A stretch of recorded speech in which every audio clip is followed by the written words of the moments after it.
Guys, Michael Edward with True Trading Group, December 19th, and the streak is still alive.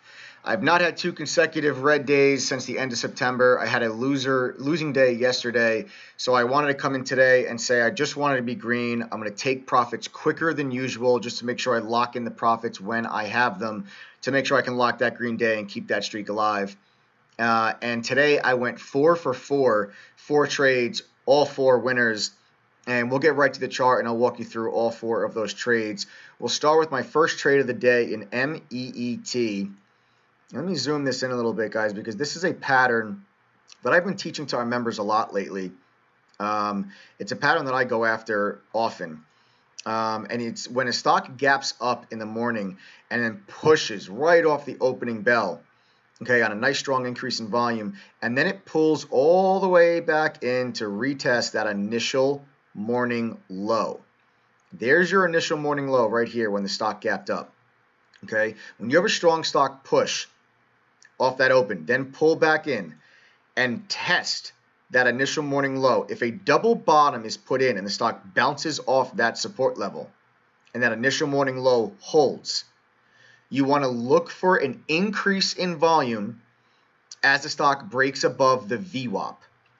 VWAP is this orange line on my screen that you can see very clearly right here was acting as resistance for the stock. Okay. After the stock put in that double bottom right here and bounced off of that low, you then see volume started increasing. That caused me to jump into MEET right here. Take it to my trade announcements. Here it is, guys, long MEET at 261 at 10:17 a.m. These are my trade announcements, guys, that I post live in chat every day as I enter and exit trades, and they get sent as push notifications to all of our members in chat to make sure you don't miss, you never miss a trade. I'll take you back to the charts. So, guys, I entered at 261. I got that increase in volume, but the stock didn't quite break through that VWAP. It actually pulled back in, okay, and about 45 minutes later broke above that VWAP again, on a nice increase in volume, and the stock started to push. Now, when this trade triggers, which is that volume increase as the stock breaks through the breaks through the VWAP, after the stock just put in a double bottom and found support at that initial morning low. Typically, the stock will go and test the high of the day. Here's your high of the day. Prudent traders will take some profit off the table here just in case that high doesn't break. But if you get a real strong volume surge, that's when you get a break and then you get the stock starts to push. I did not take any profit off the table there. And I'm going to show you why, because I'll take you out to the daily chart. And it was because the stock was into this gap.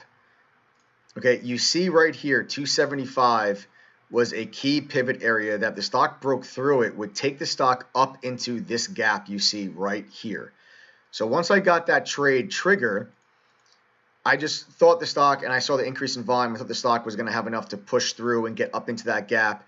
And then sure enough, when the stock broke the high of the day, right here, you see again another strong volume increase and the stock started to push. I took some profits, guys. Here's my first take profit at 11:18. So 1 hour after I entered the trade, I took some profit at 282 for an 8% gain. And then again here, 20 minutes later at 11:37, I took more profit at 297. I sold the bulk of my position here at 297 for a 14% gain. And you see I'm still holding a small piece. And I'll take you back to the charts, guys, and show you where those sells occurred. First one was here.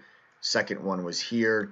And then I held on to a piece of my position just in case the stock extended and pushed in the afternoon into that gap that I just showed you on the daily chart. But it ended up making a new high, okay, at lunchtime. And then I got really confident. I thought the stock was really going to have enough juice to really push and close that gap.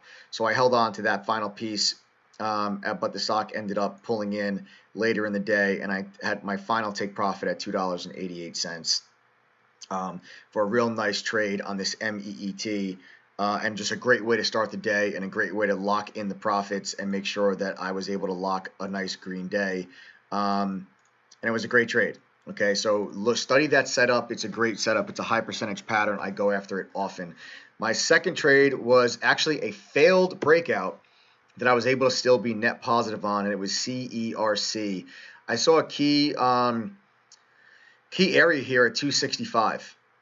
Okay, not only was it right around the highs you can see right here on this CERC, but if I take it to a daily chart, it's another gap. As I zoom all the way out, you can see right here, guys, here is a gap. There's one, there's two, and at the top, well, now there's three from today's high, but before that you saw a high here and a high here, and that puts the stock up into this gap. So I was looking for a break through that 265 area, which lined up right with the high of the day today. Okay, so once I saw an increase in volume, the stock shot up there to test that high, I jumped in right here at $2.59. Here it is, guys, long CERC at 259. Okay, just 1 minute after I entered that MEET trade. All right, back to the chart. You then see the stock break through the high of the day on a small increase in volume. Okay, and I took some profit off the table right here. Let's go back to my announcements at $2.80 right here for an 8% gain. Okay, now typically I sell 20 to 25% of my position when I get that first push, when I get that first move, and that helps me hold on to the bulk of my position and catch a larger move, a larger overall move in the stock. But selling something on that initial break and that initial surge will also help you be net positive on a trade that fails, or break even, or at least help minimize your losses. So I always recommend to all of our members, when you get that first break and the stock pushes, take some off the table. Then you can hold the bulk of your position and look for follow through. I actually sold 50% of my position up here, guys, for that 8% gain, and it was just, I usually would sell 20 to 25%, but today I sold 50% just because of the mindset that I was in, and I was trying to take profits quicker, and I just want to lock that green day. And that MEET trade hadn't actually gone yet, and I didn't take any profits yet. So once I was up on that CERC, and it was my first time I was taking profits on the day, I wanted it to be quick with those profits, and I took more off the table there than I usually do. And I actually sold 50% of my position, and maybe it was a little bit of luck because the trade ended up failing, and I sold the other half of my position right here at 245 for a minus 5% loss. So I was up 8% on this half, minus 5% on this half, so I walked away net 3% gain on the trade.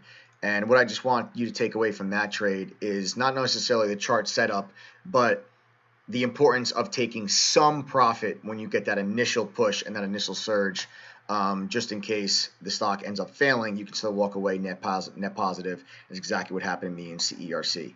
My third trade of the day, PFNX. Here it is, guys.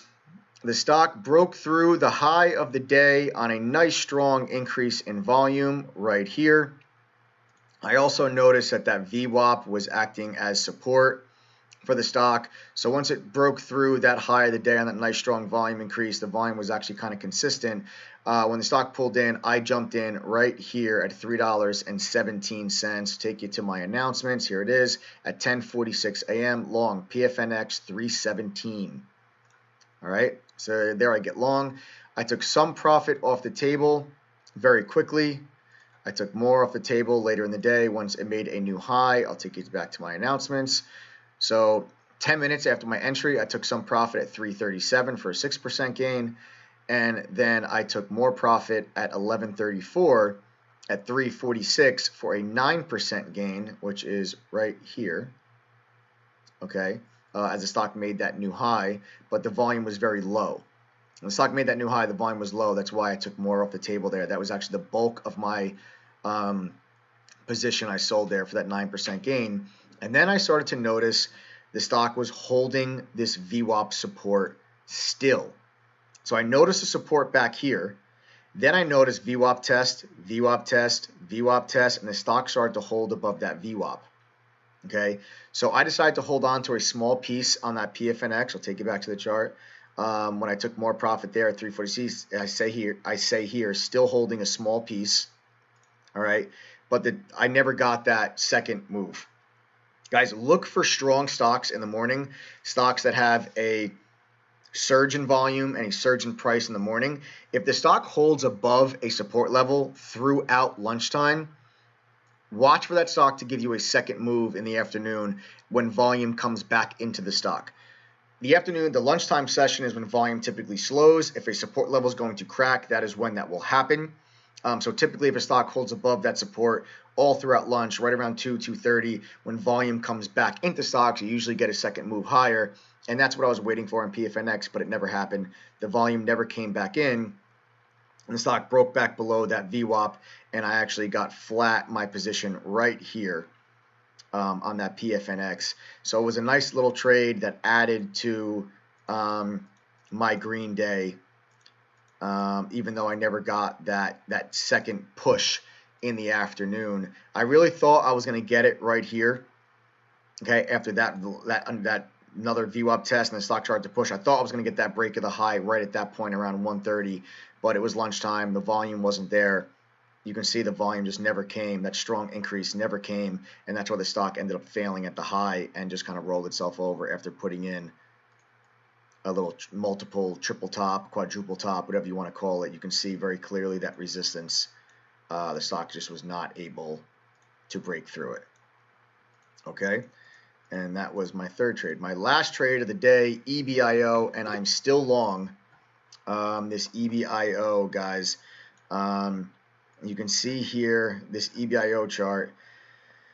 After the stock broke through that high on that volume, I looked for that high to act as support. Okay, once I saw the stock bounce off that support level right here, I got long at 79 cents right here. Here we are at 12.50, long EBIO 79 cents, stop loss 75. Back to the chart. I also then noticed that this VWAP was holding support earlier in the morning. You see the stock just holding above that VWAP. Okay, you see it holding above that VWAP. After it broke through the high, it pulled in. That VWAP converged on the exact same price area as that previous morning high. Then you see the support start to kick in.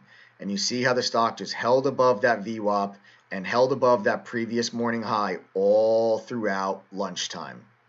Then at 3:30, volume starts coming into the stock. We get a nice little pop. Stock breaks the high. Volume remains consistent, strong into the close as the stock again made another new high right into the close. And now you see the stock extend in the after hours session. Okay, let's go back to my announcements. You can see here at 3:52, took some profit, EBIO at 82 cents, 4% gain, still holding some. Okay, so I let everyone know in chat I was taking this position home overnight with me. I took some profit right here at 82 cents just to lock in some gains. I don't like to hold my entire position overnight unless the trade is specifically was designed as a swing. EBIO was designed as a day trade that turned into a swing trade. So I like to take some profit off the table when that happens. So I sold some of my position at that 82 cent level, but I'm still holding the bulk of my position as the stock put in an aftermarket high of 94 cents, which actually would put me up 19% on the trade. The stock has since pulled in a little bit since putting in that high at 94, but still up, gapping up after market from the closing price on that EBIO, and we'll look to see where that opens up tomorrow. Again, I'm still long that EBIO. All right, so today was a great day, guys. 4 for 4, 4 trades, 4 winners. The streak is still alive. Happy to say it. I'll see you guys in chat tomorrow.